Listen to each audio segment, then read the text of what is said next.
Welcome to Meet the Press Now. I'm Kristen Welker in Washington following that breaking news and a dramatic military escalation in the Middle East.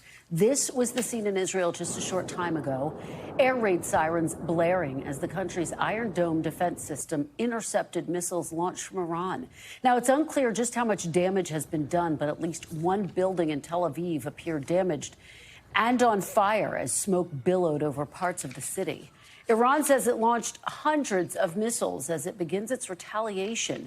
Israeli officials say the number was less than 100.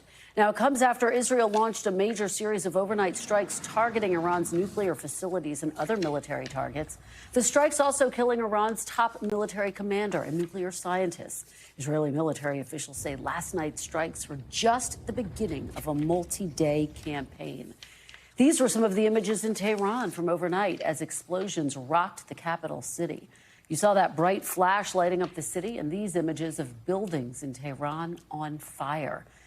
Similar scenes playing out in other cities across Iran. You can see here fire and smoke billowing in the aftermath of a strike on the Natanz nuclear facility, Iran's main enrichment center.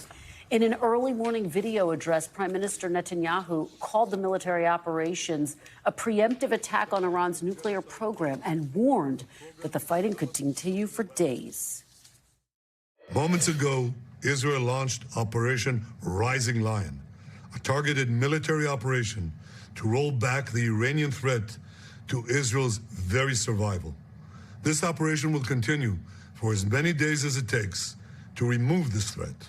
Now, as Prime Minister, I've made it clear time and again, Israel will never allow those who call for our annihilation to develop the means to achieve that goal. Tonight, Israel backs those words with action. The overnight strikes derailing nuclear talks between the U.S. and Iran that were set to take place this weekend, while raising concerns from analysts that Iran could now instead try to rush toward building a nuclear bomb. The strike's also putting American assets in the region on alert. In a statement, Secretary of State Marco Rubio was quick to try to distance the United States from Israel's military operation, saying the U.S. was not involved in the strikes. Prime Minister Netanyahu has confirmed that the U.S. was given a heads up about the operation. And during a phone call with my colleague Garrett Haake, President Trump appeared pleased with Israel's military operation, telling Garrett, quote, "They had the finest equipment in the world, which is American equipment." Joining me now is our team of reporters. NBC News international correspondent Matt Bradley is in Tel Aviv. NBC News chief international correspondent Keir Simmons is in Dubai. Also with me is NBC News White House correspondent Monica Alba and NBC News senior national security correspondent Courtney Kube, who's at the Pentagon. And joining us on the phone is NBC's chief international correspondent Richard Engel. Matt Bradley, let me start with you. What is the situation on the ground there in Tel Aviv? Well, I got to tell you, it's surprising. It's quite calm. As you can see, this skyline looks like the one I left when I went down to the safe room just a couple of hours ago. We haven't heard, while I've been up here, any strikes. We haven't heard any interceptions and any sirens, and that's because my team, we're all playing it safe. We went to the safe room. We stayed there. We broadcast live from there, and we didn't leave until we got the all clear from the IDF. But for those people who didn't go, and for our cameras, you could see that spectacle over this skyline, all of those missiles being intercepted. According to the Israelis, less than 100 of them, which was a pretty underwhelming show of force and retaliation, considering the angry language and aggressive rhetoric we've been hearing from the Iranians all day long. This was the show of force they put up. Now, we don't know if this is over. We don't know if this is going to spill into the next couple of days or weeks. We know from the Israeli side that they're planning a days or weeks-long attack on the Iranians, and so far they haven't let up. But what we did see tonight, in addition to the terrifying vision that we got from this rooftop, was a little glimpse of the Iranian military capabilities left over from that comprehensive Israeli attack overnight. Because remember, that attack didn't just target the nuclear installations, the leadership of the Islamic Revolutionary Guard Corps. It didn't just kill those 5 nuclear physicists. It also attacked more conventional weapons capabilities, its anti-aircraft capabilities, its anti-air missiles, and its ballistic missiles. The Iranians said it was ballistic missiles that they were firing at Israel tonight, and maybe that's why they didn't have that many to spend or that many to lose. Because the fact is, the Israelis put them squarely in their crosshairs during that huge assault. So it looks as though we got a little bit of a taste of just how much the Iranians thought they could spend on their so-called enormous retaliation that they've been broadcasting all day. If this is it, if this is all they have, it just goes to show that they have been badly damaged by the Israelis. And the images are extraordinary, Matt Bradley. We are so glad that you and your team were able to make it to safety. Let's talk about the timing of these strikes. The backdrop to this, the United States holding talks with Iranian officials, trying to reach an agreement over its nuclear program. President Trump had reportedly urged Prime Minister Netanyahu not to attack some time ago, but now obviously the prime minister's calculation had changed. It's our understanding he did give President Trump a heads up. Why now? What is your latest reporting there, Matt? Well, we don't know exactly, but we did hear from Prime Minister Benjamin Netanyahu a little bit earlier today. He spoke to the Israeli public and he laid out the timeline and his thinking behind all of this. One of the things he did say was that back last year, if you remember, the Israelis assassinated in a huge explosion. I was right there, not right next to it, but I was very close to it when I was in Beirut last year, killing Hassan Nasrallah, the leader of Hezbollah. Hezbollah was the primary cat's paw of the Iranian regime. It snuggled right up next to Israel's northern border. It had a huge missile arsenal. And again, like so many of Israel's adversaries in the past year and a half, it has been almost completely dismantled and decapitated by assassinations. Now, Israeli Prime Minister Benjamin Netanyahu, in his speech to the public, said that after the killing of Hassan Nasrallah, the military echelon here, the leaders, decided that Iran would most likely move very quickly toward a nuclear weapon. So they decided that they needed to make a plan to totally destroy Iran's nuclear capabilities. And so it was then that this plan was set in motion. But this really is, for Benjamin Netanyahu, the culmination of a career's ambition to attack Iran and destroy its nuclear capabilities. He did say today that this whole plan was supposed to happen in April, and it got delayed for reasons that he didn't actually specify. It got delayed until now, just 2 days before the 6th round of those Iranian-U.S. peace talks. It sounds as though there might have been some frustration, and we heard this from President Trump just earlier today, that the Iranians weren't willing to accede to a deal. So there definitely was a green light from Washington that allowed this very well-planned, very well-executed procedure to move ahead.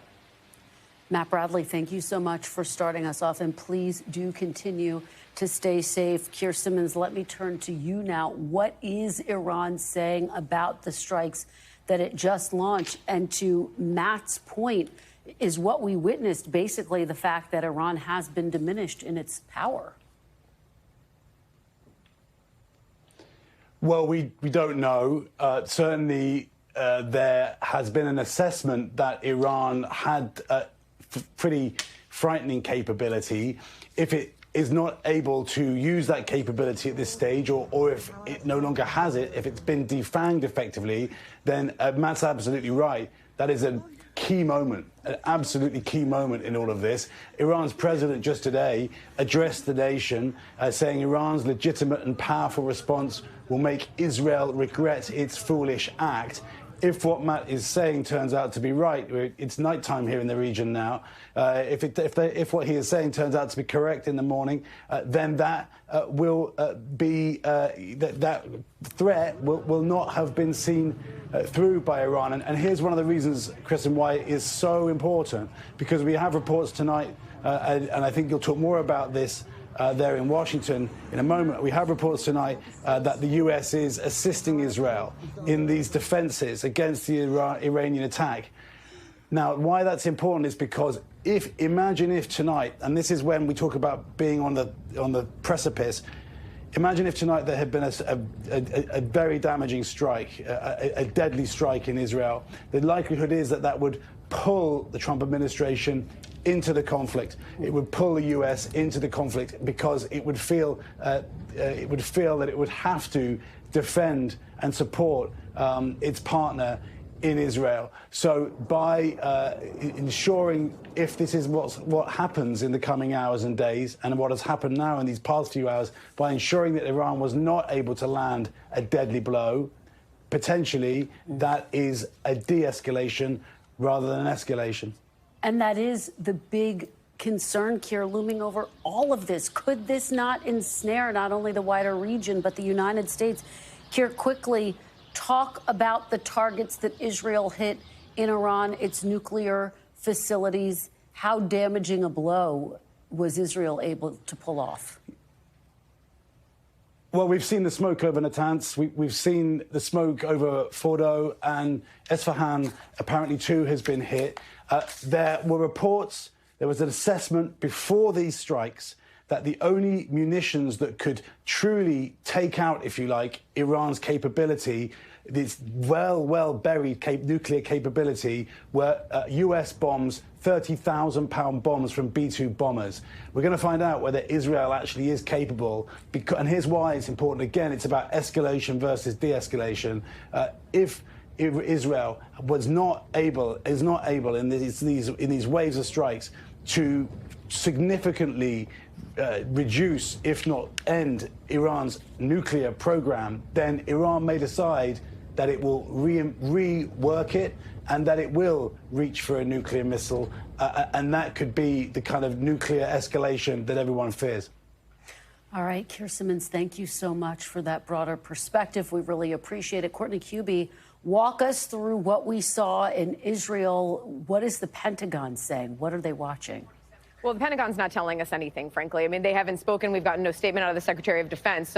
But officials who we are talking to say that, in fact, the United States did help Israel defend from this enormous barrage of projectiles, including estimates of more than 100 ballistic missiles that came from Iran fired towards Israel. Now, the U.S. used ground-based interceptors to help with this. That's the THAAD, the Patriot.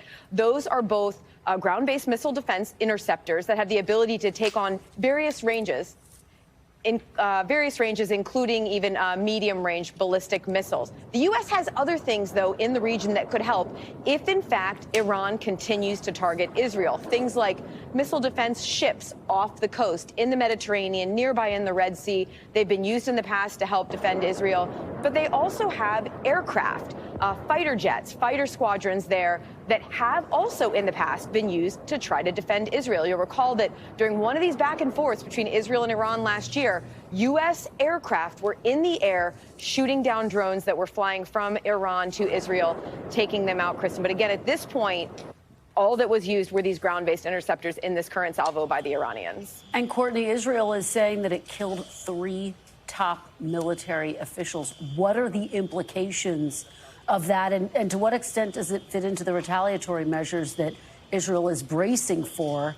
Of course, we've already seen some, but could there be more because of that? Yeah, I mean, right now, what Israel is clearly trying to do, there's various levels of what they have said in the past that they would want to do regarding the nuclear program in Iran. Back in October, they took a strike that was to send a message to Iran. Look, we can fly in your airspace. We can take out things right around your nuclear facilities. And they were able to completely take out, or at least harm, most of Iran's strategic air defense systems. This is different, though, Kristen. In this case, they are not only showing that they can go after Iran's nuclear facilities, but they are going after the people who run them, the experts, the generals in the Iranian Revolutionary Guard Corps, and the nuclear scientists who are involved in the program. This is clearly an effort, according to Bibi Netanyahu, it's going to go on for days, even a couple of weeks. This is clearly an effort not just to disable or to hurt the Iranian nuclear program, but it sure looks like the Israelis are trying to destroy it this time, Kristen.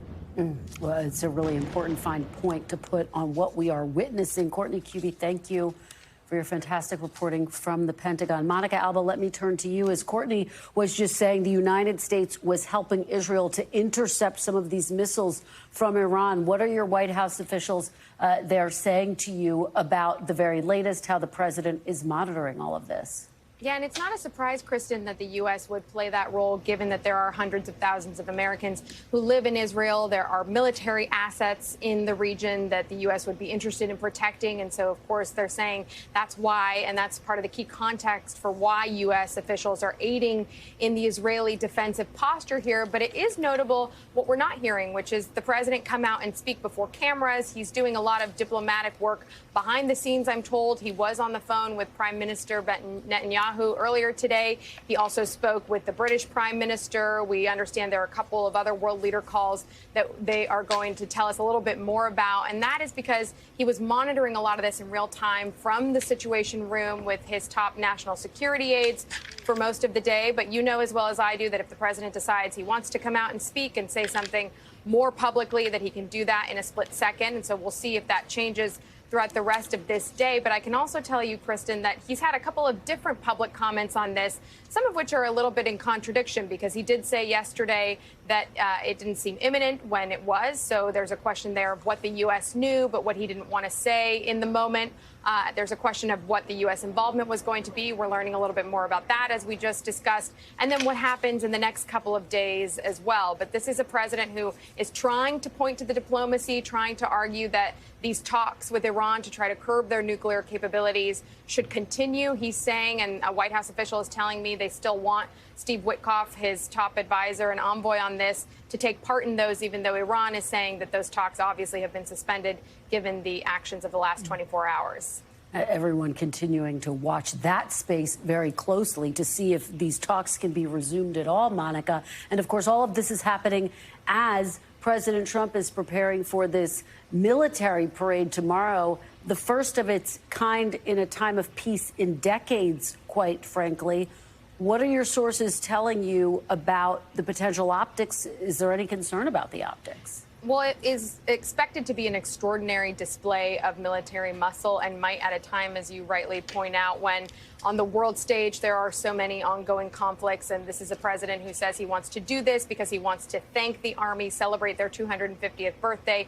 It also happens to be his 79th birthday. And he's doing this, he says, as a thank you. But there are questions and some Democratic critics raising that about how much money this is going to cost, something like $45 million. There are going to be repairs needed to the streets of Washington, as many, many tanks are going to roll across them near the National Mall. And there is also this question that was brought into real stark contrast this week about the president sometimes politicizing the military and sometimes going to places like Fort Bragg a few days ago and delivering a really sharp message against his opponents, and sometimes even where the service members were booing certain political foils that the president has or the media. And that has been a big question about tomorrow, too. But the White House says it's meant to be a unifying display. We should point out, though, that there are also protests that are expected, not just here in the nation's capital, but across the country in response to the president and many of his policies. And he had said that if there are major protests that interfere with law enforcement here, that they will be met with a heavy presence. So that's something we're really watching for tomorrow that could be significant, too. Absolutely. And it's undoubtedly going to be an extraordinary split screen moment. Monica Alba, thank you so much for your great reporting from the White House. We are now joined by our Richard Engel. Richard, thank you so much for being here. So let's talk about the state of play here. Israel launching these attacks. Iran has already retaliated. What are the implications of this, Richard? Could this become a wider regional war? Well, I think it's fair to say that Israel and Iran are at war right now. You had Prime Minister Netanyahu calling openly for regime change. Israel says that it's launched attacks on 200 targets in Iran. Courtney QB is exactly right. It seems that this time Israel has decided, Prime Minister Netanyahu has decided to fulfill his career ambition and destroy the Iranian nuclear program.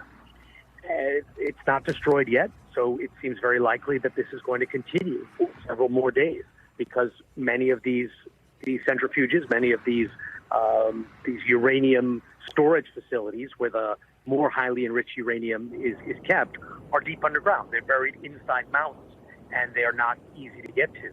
But you're seeing Iran under attack in a full-scale way and responding as it can. It is promising a great response. You asked here earlier what the response has been so far. The Iranians are claiming success. They're saying that they are pounding Israel. They're pounding the occupied territory. They consider it occupied Palestine. And that the new leader of the Revolutionary Guard, the previous leader, was just killed. So the brand new leader says that Iran is going to open the gates of hell onto Israel. Tonight, those gates of hell were not opened. According to witness accounts, according to the Israelis' own count, very few, if any, of the ballistic missiles got through the net and caused significant damage or fatalities. So this is I think we're going to mark this as a historic day when Israel decided, for reasons that are highly disputed, because this has not been supported in the region. President Trump's allies, Saudi Arabia, UAE, Qatar, the countries he was just praising, have all condemned this, all think it's reckless, all think it's dangerous and could lead to escalation, which they don't want. But I think it's clearly a turning point. It's clearly a historic day when Prime Minister Netanyahu decided he was going to go after the nuclear program and try and eradicate it. And as you're talking, Richard, we are watching live footage of crews trying to clean up the wreckage, the aftermath of these countermeasures in Tel Aviv. Part of the timing of this may have had to do with the sense that Iran has been weakened. Its proxies have been under attack. Talk a little bit, Richard, if you would, about that. Has Iran been weakened over time? And is that part of what has made Iran vulnerable in this moment? I think Netanyahu did this because he can do this. He could not do this earlier because Iran had proxies all around Israel. Iran's power was always the ability to project force outside of its borders. It was never its own military. Iran's own military was generally for suppressing the people, generally for preventing another revolution, a street revolution. It fought its enemies abroad through a network of militia groups, through Hamas, Hezbollah, primarily Shia militias in Iraq, the Syrian regime, and the Houthis. They were willing to fight and had the ability to fight outside their borders without absorbing casualties inside Iran. And those proxies are now all gone. Iran has not been this vulnerable since it was founded in 1979 during the Islamic Revolution.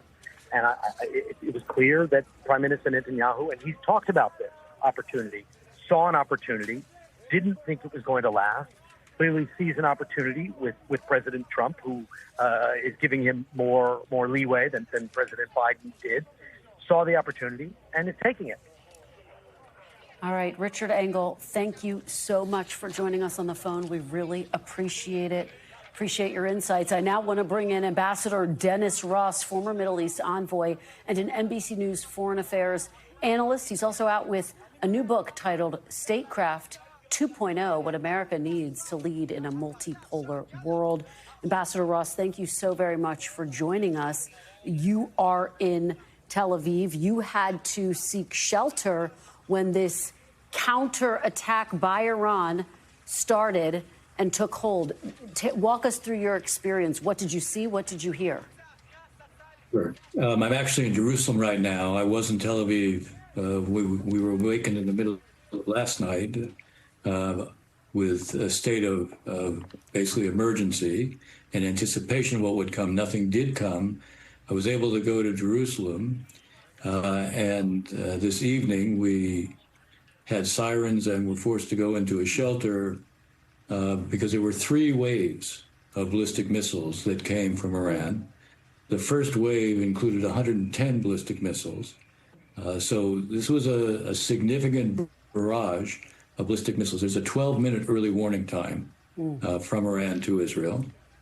So, Israel has an unbelievable civil defense system. Every apartment building has multiple safe rooms, and hotels have safe rooms on every floor and then down in the basement as well.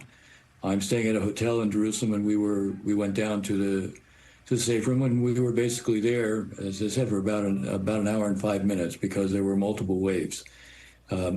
Iran certainly is trying to show that it has the ability to inflict damage on Israel, and I think we'll see there's probably 10 to 15% of the rockets that were fired today that probably penetrated.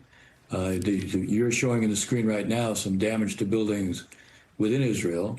It's not the trophies that the Iranians seek, but it's also incorrect to think that they're not able to inflict any damage within Israel. They are able to inflict damage within Israel. Israel has a multiple layer defense, but no multiple layer defense against missiles is ever 100% foolproof. And so we experienced that today. I think Israelis almost taken in stride. This, I will say, is the one issue in Israel on which there is no division. The leaders of the opposition came out in support of what the prime minister has done. People like Avigdor Lieberman, who has not said a favorable thing about Bibi Netanyahu since the 1990s, tipped his hat to him for making this decision. Obviously, he focused mostly on what Mossad and the military had done. I would just want to say the Israelis decapitated today the Iranian military and the Iranian Revolutionary Guard. It's not just that they took out the leaders of the military and the leader of the Revolutionary Guard, they took out their second in command. In the case of the Army, they took out the head of the ground forces, the head of the air forces, the head of the naval forces. They did their counterparts in the Revolutionary Guard, they also were taken out. They took out the head of the Besieged. The Besieged are a militia that basically enforces the rule of the regime, especially when there's protests. So this was a stunning achievement. In many ways, the ability to fuse extraordinary intelligence with an operational capability to act on it is reminiscent of what we saw when the Israelis turned on the pager in Lebanon, although I would describe this as an exercise of the pagers on steroids. It was an extraordinary military achievement. Now, in addition to decapitating the military, the Israelis clearly went after a number of key sites to the nuclear infrastructure within Iran. So Natanz, the IAEA is saying, it does appear to have been, even the underground part of it seems to have been largely destroyed. Isfahan, in Natanz, that's their biggest enrichment facility. Isfahan is where they do conversion, where they create what you feed into a centrifuge. They have attacked Fordo, which is built it's a smaller enrichment site built into a mountain. The ability to completely destroy the know-how doesn't exist, but they apparently also were able to kill 10 of the leading nuclear scientists focused on the program within Iran. So I think from a military standpoint, this has been an extraordinary achievement. Now, can the Israelis translate that into a political outcome? That's what we haven't yet seen. That's what I think is most important. The key is not just to have tremendous military success. Israel has changed the balance of power in the region prior to this. You were talking to Richard Engel about the weakness of the Iranian proxies. Well, that's because the Israelis decimated Hezbollah. They haven't defeated Hamas from a political standpoint, but they certainly have defeated Hamas from a military standpoint. So the ring of fire that Soleimani described that Iran was going to build around Israel and try to make it unlivable, that ring of fire doesn't exist. And Iran itself has been weakened dramatically, but there still needs to be a political outcome. And the question is, can you take advantage of this to produce some kind of enduring political outcome as it relates to the Iranian nuclear program? Ambassador Dennis Ross, we are so glad that you are safe, and we are so grateful for your insights and for helping us to understand this situation as it unfolds. We really appreciate your time. Please continue to stay safe. I now want to bring in retired four-star General Joseph Votel, former commander of U.S. Central Command, now a distinguished senior fellow at the Middle East Institute. Thank you so much for joining me. So let's just talk about this from a military perspective. What are your key takeaways, both from what we saw from Israel and Iran's counterstrikes tonight? And what is so notable to me, of course, you just heard what Ambassador Ross said, that Israel has really decapitated the Iranian military leadership. Yeah, thanks. It's great to be with you. I mean, the big takeaway here for me is Israel stepped into this with a plan, and a very aggressive one, to go after not only the nuclear weapons program, but the regime itself. And so the targets that it has selected that include nuclear infrastructure, include missile factories and air defense systems, command and control sites, and then the leadership of the military and especially of the Iranian Quds Force, Iranian Republican Guard Quds Force elements, and then, of course, the scientists, I think really demonstrates the level of diligence and planning that went into this. And I think what we're going to continue to see going forward is their continued focus on this. I would imagine they're doing intelligence assessments and making decisions on what will be targeted, where the vulnerabilities now exist, that they can double down on. And then from an Iranian standpoint, I mean, I think the response has been about what we had expected. I think the 100 or so UAV systems that we saw come across earlier this morning seemed to be much less than we would expect. But now with the multiple waves of ballistic missiles, I think this is about what we'd expect. And I think going forward, I think we're going to continue to see more of this, at least for the coming days. And let's talk about the United States' role. We're learning that they did help to intercept some of the Iranian missiles that were being lobbed at Israel. The concern of so many U.S. officials that this could ensnare the United States, that this could become a broader regional conflict. What do you make of those concerns? Well, I mean, certainly the United States has interests in Israel, things that we have to protect. First and foremost, the hundreds of thousands of citizens that are in Israel, and so we really have no choice but to assist in protecting them. And of course, you know, I think it is in the United States' interest to prevent further escalation, further spread of the conflict. You know, the region has been on fire for a long period of time now. And then when you get a situation where you have state-on-state activities, this really is the highest level of conflict that we see in the region. And it's in our interest to try to prevent the spread of that. But at the same time, we've got to make sure we protect our own interests, our own forces, and our citizens who are really spread across the region. General Votel, thank you so much. We really appreciate your perspective. For more on the situation in the Middle East, I'm joined now by Bilal Saab, Senior Managing Director of Trends U.S. Thank you so much for joining me. Really appreciate it. So let's talk about the perspective of the United States. It was very notable that Secretary Rubio chose his words very carefully. He was very quick to say the U.S. had no involvement in Israel's strikes overnight. And of course, we are now learning, as we were just discussing, that the United States helped to shoot down the Iranian missiles targeting Israel. What are you watching for in terms of the U.S. involvement, in terms of the fact that President Trump is still urging Iran to get a nuclear deal done? Right.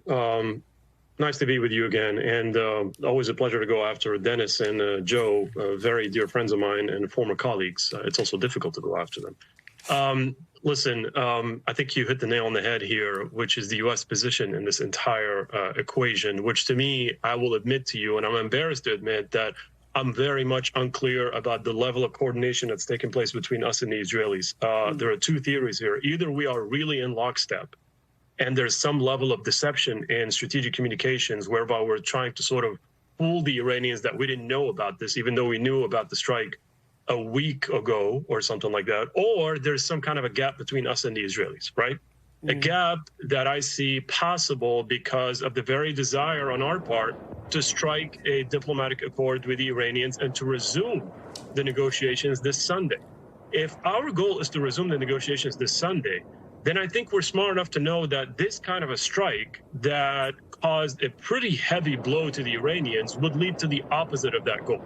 I don't expect the Iranians to talk to us on Sunday. I mean, why would they? As a matter of fact, they came out and formally said that we're definitely not talking this Sunday and resuming negotiations in Oman. So, you know, it's a little bit confusing. There's a good bit of confusion, frankly, and even possibly contradiction in what we're saying and what we are trying to accomplish with the Iranians. The Israelis have no interest in reaching a diplomatic accord with the Iranians, rightly or wrongly. I'm not criticizing, but I'm saying that we have a vested interest in reaching that accord. And I think that we're not exactly in lockstep with the Israelis on this very issue.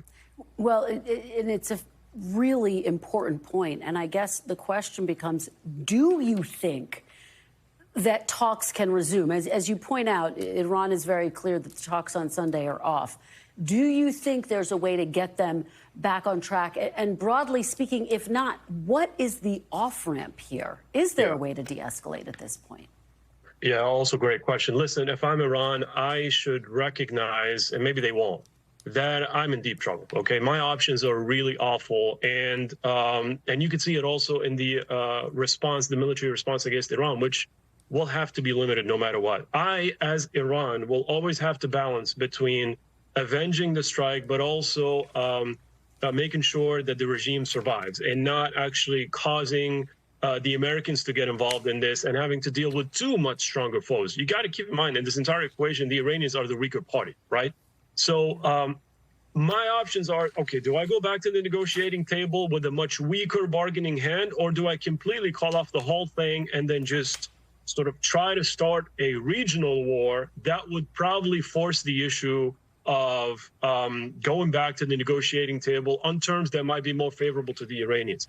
I'm not sure that's going to happen. But the bottom line is Iran, and I agree with Richard Engel before, I was listening to him, is at the most vulnerable period in its history since 1979. It knows that its options are awful.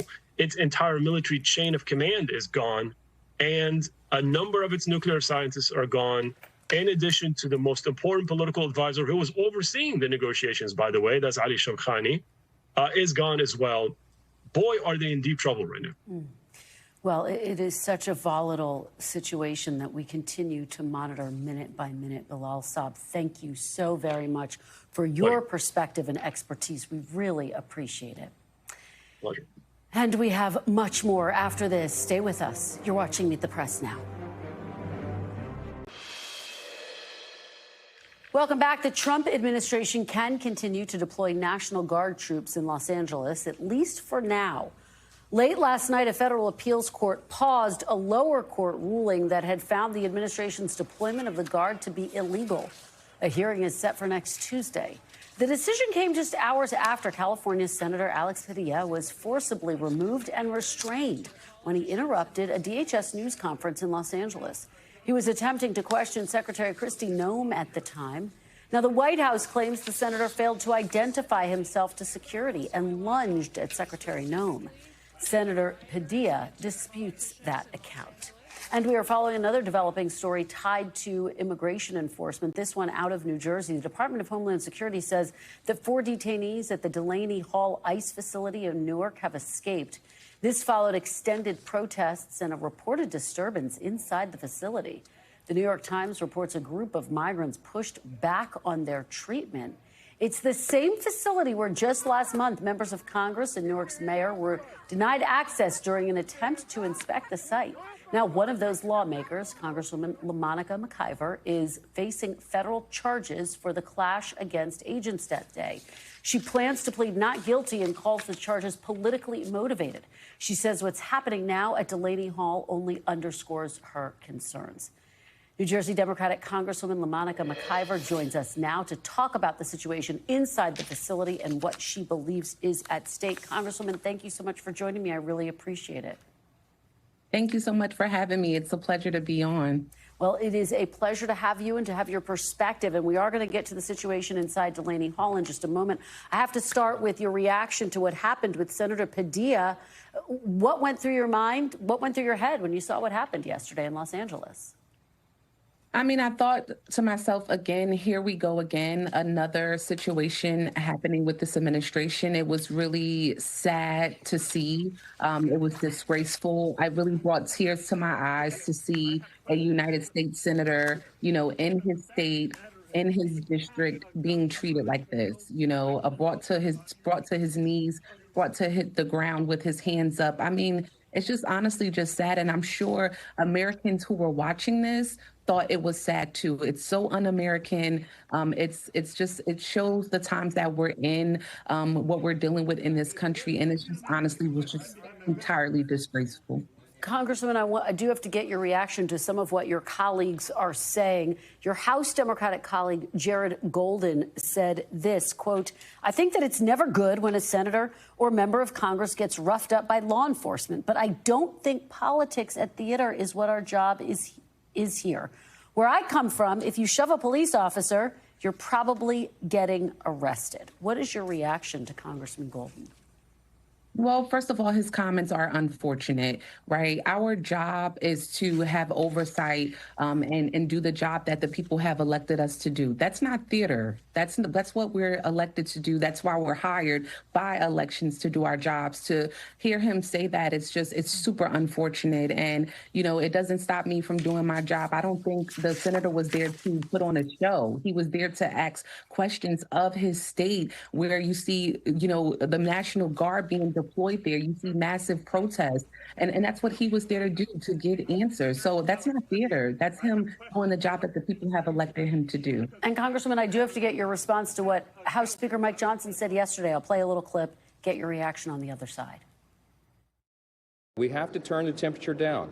We need to be on the side of the rule of law. We need to be on the side of law and order. We need to be on the side of calm and not chaos. And when members go into these settings and act this way, that when they push law enforcement agents around, when they storm cabinet secretaries in a press conference, I think it is wildly inappropriate behavior, and I think it sets a terrible message and tone for the rest of the country.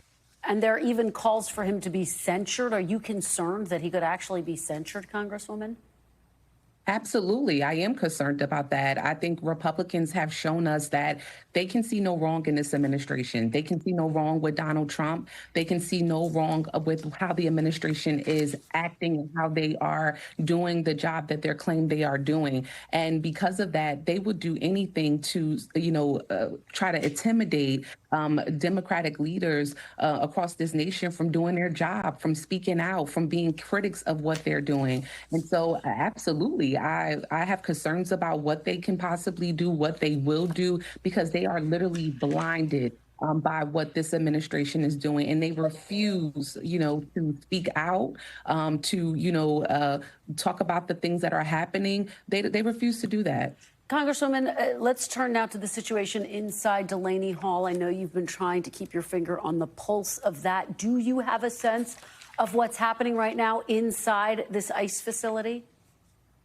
So we have gotten multiple reports about what has happened. We have spoken to local PD, some of our county PD about some of the events, but we have not heard from ICE officials or Homeland Security. We have reached out to them to, ask them what was going on, to get some information.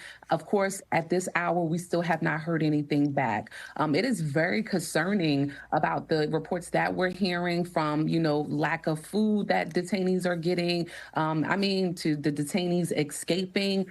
These are some serious, issues that we're hearing coming out of this facility, which at the end of the day, this is what prompted us to go there in the first place, to inspect this facility and have oversight accountability on this detention center. And look, fast forward a couple of weeks later, we're seeing all of this pour out of this detention center. It is just unacceptable. There's some serious issues, and I'm thankful for my colleagues, both Rep. Bonnie Watson-Coleman and Rep. Rob Menendez. We literally just put together a letter that I'm leading to Oversight Committee to ask for an emergency investigation regarding this facility. Well, I do want to talk to you also about your legal situation ahead of your arraignment. This is what the interim U.S. Attorney, Alina Habba, said after charges were filed against you. She said, while people are free to express their views for or against particular policies, they must not do so in a manner that endangers law enforcement and the communities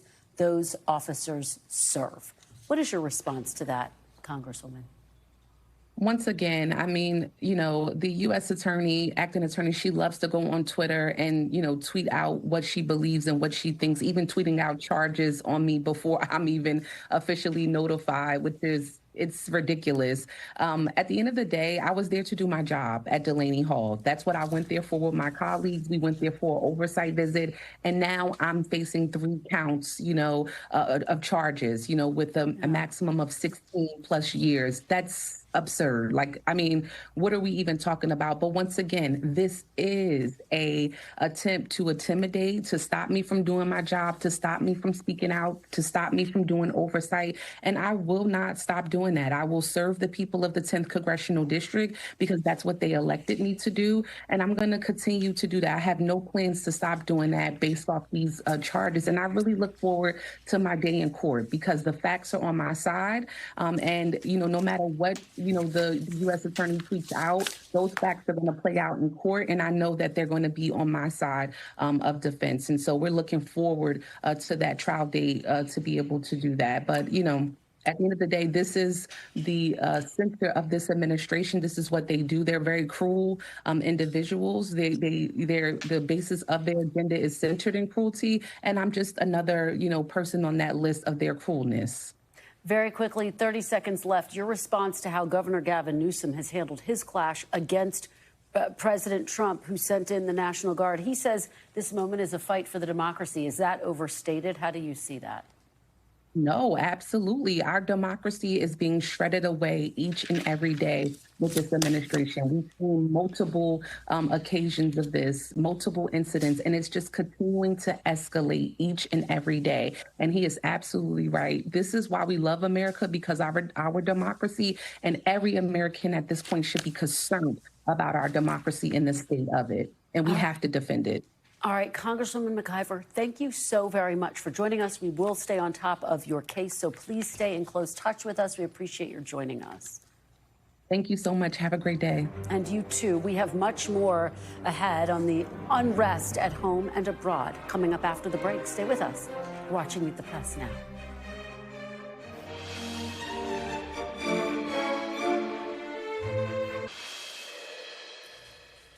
Welcome back. This very busy week is ending with unrest at home and war abroad, with the potential for more unrest this weekend as thousands of protesters are expected around the country, spurred on in part by President Trump's military parade right here in Washington, expected to be a really remarkable split-screen moment.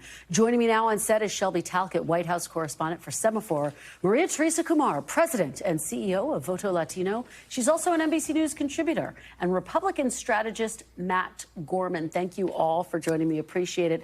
Shelby, let's talk about this moment, because we do have obviously what we're witnessing in the Middle East. And then you have the clashes that we've been watching all week long in California. And then again this weekend, the president's military parade and protests expected all across the country. Yeah, this is certainly something that I don't think the Trump administration necessarily anticipated when they were planning this military parade, and it has made things much more difficult and much more complicated over at the White House.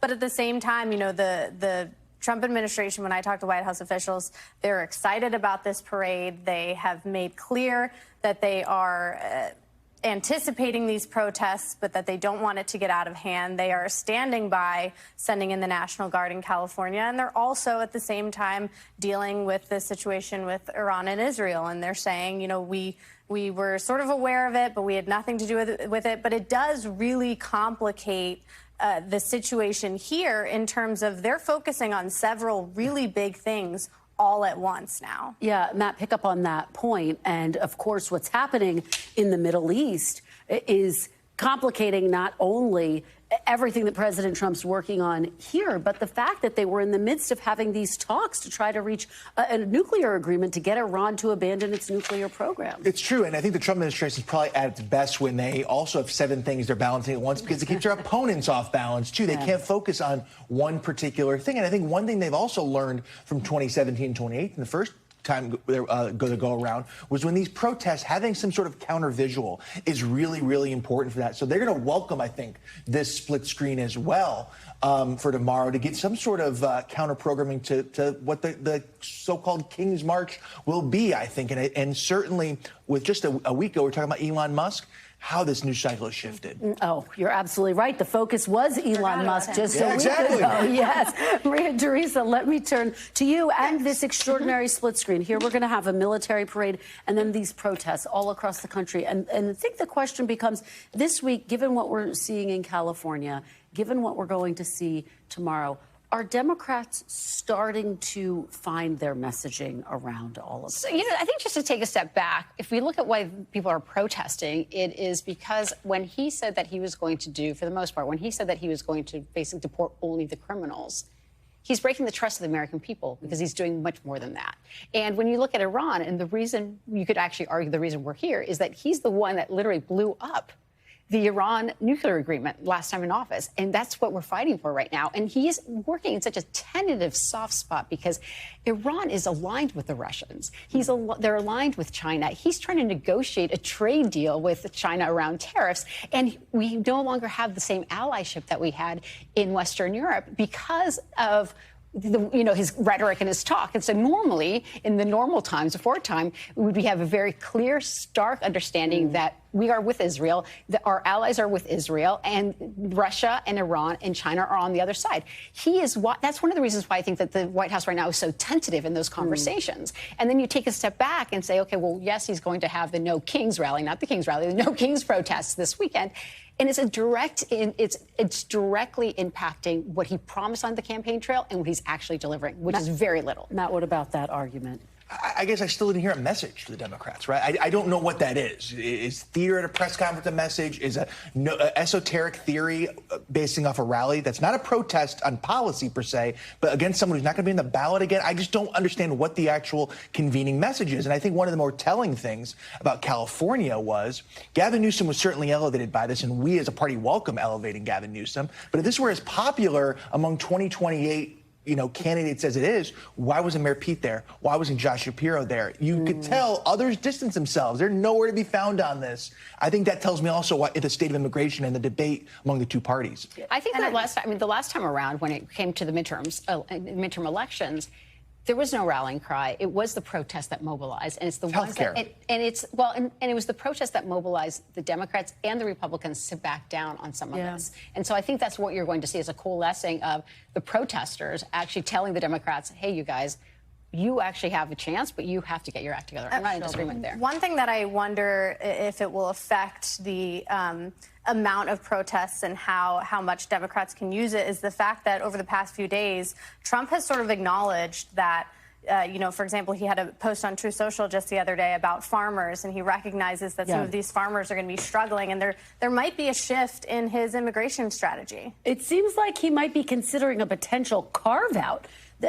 Matt, saying that, expressing the fact that there has been real pushback over the fact that some of these folks who work in various industries, their employers want them to stay. I mean, what about that? The fact that he might be looking for carve-outs. Do you expect that to happen? I took that as a breadcrumb to see how people would react, or a trial balloon, if you will. But the surest indicator of where this debate is going, it will be what the polling looks like in immigration. Right now, we feel confident. We've seen polling that we feel good about where we are in immigration. If that falters, maybe then that trial balloon or that carve-out comes to pass. Maria Teresa, what do you think, and what are you hearing? Is it a sign? And we're going to have new polling out, by the way, on Sunday. So everyone tune in. Steve Kornacki, I mean, what do you make of that, though? I have to say, when you are seeing so many folks in ruby red states on record saying this is not what I voted for. These are farmers that are saying this is not what I for. These are local communities saying bring her back. This woman who was the cafe worker. When you're starting seeing U.S. citizens getting on the dragnet of all of this, it keeps moving, and I think that it keeps moving into a place where it's becoming closer and closer. Where it's like he is overstepping, and he is breaking trust. We're seeing that a lot of independent, moderate Republicans are saying this is not what I voted for. You said criminals; these are not criminals. I do want to talk about Gavin Newsom very quickly because this week he gave that speech. As Matt's saying, he was in the spotlight this week, really framing the counterpoint to President Trump and to the MAGA movement. To what extent, if Gavin Newsom does run for office in 2028, will we look back at this week and say this was pivotal? I think it remains to be seen because there's two sides of this, right? You have Gavin Newsom highlighting the one aspect of it, which is the Trump administration sort of overrided what they are supposed to do and just sent in the National Guard without really conferring with California. And then you have the Trump administration and Republicans who are trying to focus on the more violent aspects of the protests. And so it is sort of a split screen, and the question is going to become which split screen wins out. And I also think that there's a question of who else is going to emerge over the next several years within the Democratic Party. It really is an open season for Democrats. Anybody could come up and sort of take the helm. There's no real leader. Clearly, Gavin Newsom is trying to become that. But what else is going to happen over the next few years? We only have 30 seconds, so final thoughts, both of you. I want to welcome Gavin Newsom to elevate. Keep going. It'd be great for us. I actually think that what he is doing is actually demonstrating the difference between the Republicans and the Democrats. He's actually taking him on. He's suing him in court, and he's also winning within not just the Latino and African American community, but also within moderate Republicans, saying this guy is going too far. And what about states' rights? States' rights is only when it serves you, and he's saying not okay. All right, guys, thank you so much. Great conversation. Shelby, Maria, Teresa, and Matt. We will be back on Monday with more Meet the Press Now. And if it's Sunday, it's Meet the Press on your local NBC News stations. I'll have exclusive interviews with Senators Adam Schiff and Rand Paul. The news continues with Yasmin Vesuvian in for Hallie Jackson right now. We thank you for watching. And remember, stay updated on breaking news and top stories on the NBC News app or watch live on our YouTube channel.